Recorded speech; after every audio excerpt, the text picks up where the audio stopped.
Chapter 12, Sai Leilas. Experiences of 1. Kaka Mahajani. 2. So Dumal Pleader. 3. Mrs. Nimonkar. 4. Mule Shastri. 5. A doctor. Now, let us see in this chapter how devotees were received and treated by Baba Saint's mission. We have seen before that the purpose or object of divine incarnation is to protect the good and destroy the wicked. But the mission of the saints is quite different. To them, the good and the wicked are the same. First, they draw the evildoers and set them on the right path. They are the Agasti to destroy the Bhayava Sagar, the ocean of worldly existence, or the sun to destroy the darkness of ignorance. The God dwells in the saints. In fact, they are not different from him. Our Sai is one of these, who incarnated for the welfare of the devotees. Supreme in knowledge and surrounded with divine aura, he loved all beings equally. He was unattached. Foes and friends, kings and paupers, all were same to him. Hear his leelas. For the sake of devotees, he gave his stock of merits and was ever alert to help them. But the devotees could never approach him unless he meant to receive them. If their appointed time did not come, they did not remember Baba and his leelas could not reach their ears. Then how could they think of seeing him? Some men desired to see Sai Baba, but they did not get any opportunity of taking his darshan till his Mahasamadhi. There are many such persons whose desire for Baba's darshan was not thus satisfied. If these persons, believing in him, listen to his leelas, their quest for darshan will be, to a great extent, satisfied by the leelas.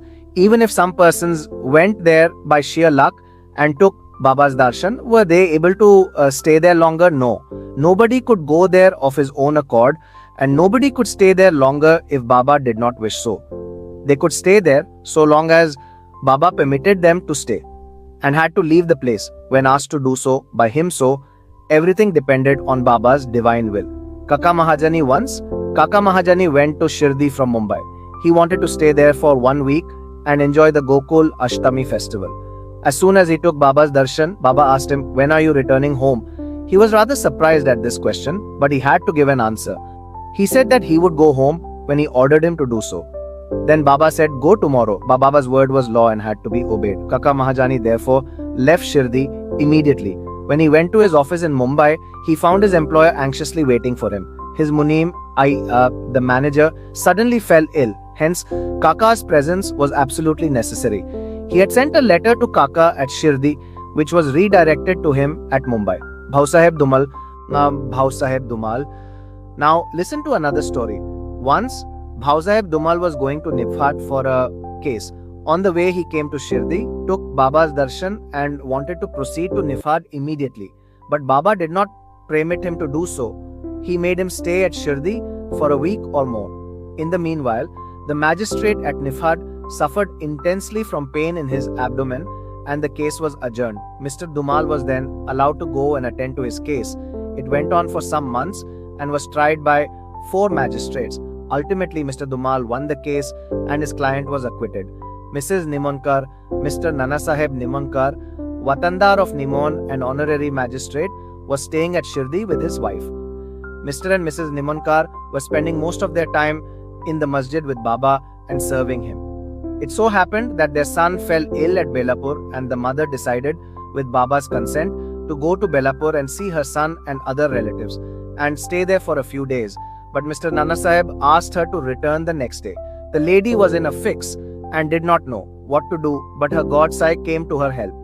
While leaving Shirdi, she went to Baba, who was standing in front of Satez Vada with Mr. Nanasaheb and others, and prostrated at his feet and asked his permission to go.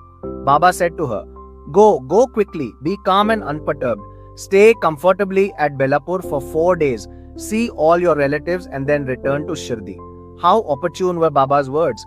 Mr. Nanasaheb's proposal was overruled by Baba's decree. Mule Shastri of Nasik, an orthodox Agnihotri Brahmin of Nasik, Mule Shastri, who had studied the 6 Shastras and was well versed in astrology and palmistry, once came to Shirdi to see Mr. Bapu Saheb Butti, the famous millionaire of Nagpur. After seeing him, he and others went to see Baba in the masjid. Baba bought various fruits and other things from vendors with his own money and distributed them to the people present in the masjid. Baba used to press the mango on all sides so skillfully that when Baba sucked it, he got all the pulp at once in his mouth and could throw away the seed. Plantains were peeled off by Baba and the pulp was distributed to the devotees while the skins were retained by Baba for himself. Mule Shastri, as a palmist, wanted to examine Baba's palm and asked him to extend his hand. Baba ignored his request and gave 4 plantains to him. Then they all returned to the Vada and Mule Shastri bathed, wore fresh clothes and started his routine duties viz Agnihotra, etc. Then Baba, as usual, started for Lendi and said, "Take some geru, and a red meaty substance used to dye clothes in saffron color. We shall today don saffron colored cloth." None understood what Baba meant. Then after some time, when Baba returned and preparations for the noon aratin were being made, Bapu Saheb Jog asked Mule Shastri whether he would accompany him for the arati. He replied that he would see Baba in the afternoon. Baba sat on his seat, was worshipped by the devotees and arati commenced. Then Baba said, "Get some dakshina from the new Nasik Brahmin." Bhuti himself went to the Vada to get the dakshina, and when he gave Baba's message to Mule Shastri, he was sorely perplexed.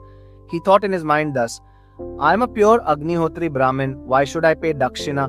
Baba may be a great saint, I am not his dependent." But since a great saint like Sai Baba was asking for dakshina through a millionaire like Bhuti, he could not refuse. So, leaving his routine unfinished, he started with Bhuti for masjid. Thinking himself holy and the masjid otherwise, he remained at a distance, and after joining his palms threw flowers at Baba from there. Then, lo, all of a sudden, he saw not Baba, but his late Guru Golab Swami there. He was wonderstruck. Could this be a dream? No, it was not, as he was wide awake. But how could his late Guru Golab be there? He was speechless for some time. He pinched himself and thought again, but could not reconcile to the fact of his late Guru Golab being in the masjid. Ultimately, leaving aside all doubt, he went up, fell at his Guru's feet, and then stood there with folded hands. Other people sang Baba's Arati, while Mule Shastri chanted loudly his Guru's name. Then, casting off all pride of caste and sacredness, he fell at his Guru's feet and closed his eyes. When he got up and opened his eyes, he saw Baba asking for dakshina. Seeing Baba's blissful form and his inconceivable power, Mule Shastri forgot himself. He was extremely pleased. His eyes were full of tears of joy. He again saluted Baba and gave the dakshina. He said that his doubt was removed and he saw his own Guru. On seeing this wonderful Leela of Baba, all the people, including Mule Shastri, were much moved, and they realized the meaning of Baba's words, "Bring geru, we shall don saffron-colored clothes." Such is the wonderful Leela of Baba, a doctor. Once a Mamlatdar came to Shirdi with a doctor friend of his. The doctor said that his deity was Ram and that he would not bow before a Mohammedan, and so he was unwilling to go to Shirdi. The Mamlatdar replied that nobody would press him to bow down, so he should come and give the pleasure of his company. Accordingly, they reached Shirdi and went to the masjid for Baba's darshan. All were wonderstruck to see the doctor going ahead and saluting Baba. They asked him how he forgot his resolve and bowed down to a Musalman. Then the doctor replied that he saw his beloved deity Ram on the seat and he therefore prostrated himself before him. Then, as he was saying this, he again saw Sai Baba there. Being dismayed, he again said, "Is this a dream? How could he be a Mohammedan? He is a great yoga sampanna, full of yoga avatar." Next day, he made a vow and began to fast. He absented himself from the masjid, resolving not to go there, until Baba blessed him. 3 days passed, and on the 4th day, a close friend of his from Khandesh turned up, and with him, he went to the masjid for Baba's darshan. After the salutation, Baba asked him whether anybody had gone to call him that he had come. Hearing this vital question, the doctor was moved. The same night, he was blessed by Baba and he experienced bliss supreme in his sleep. Then he left for his town, where he remained in the same state for a fortnight. Thus, his devotion for Sai Baba increased manifold. The moral of all the stories mentioned above, especially that of Mule Shastri, is that we should have firm faith in our Guru and on none else. More Leelas of Sai Baba will be described in the next chapter.